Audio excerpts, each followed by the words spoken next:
Okay, so I'm going to discuss with you the food pipeline.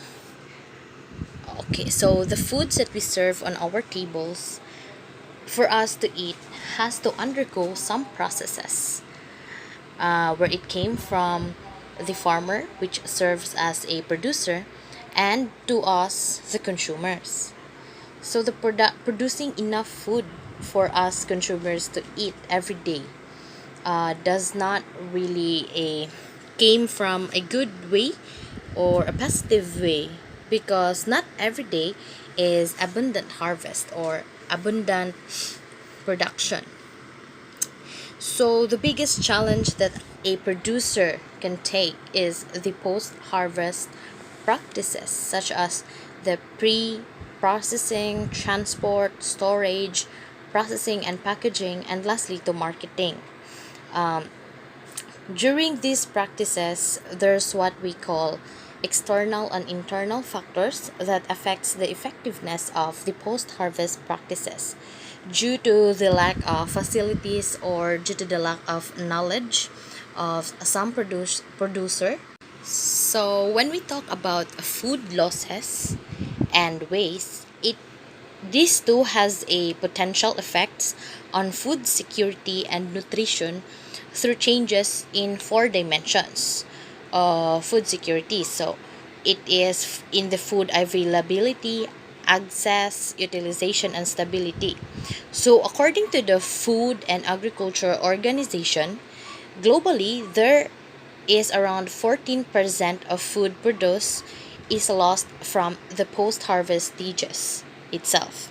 So in 2016 data of the Central and Southern Asia has an estimated food loss of 20 to 21%, and it is the highest among the different regions in the whole world.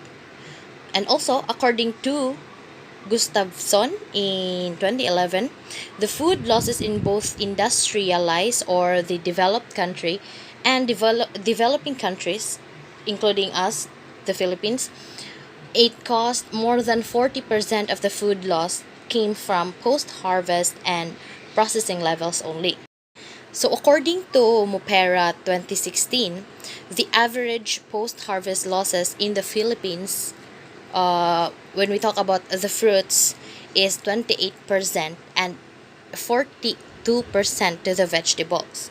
So losses are highest for pineapple at 30 to 40%, banana which reach 35% because of the mechanical damage, diseases, and rotting.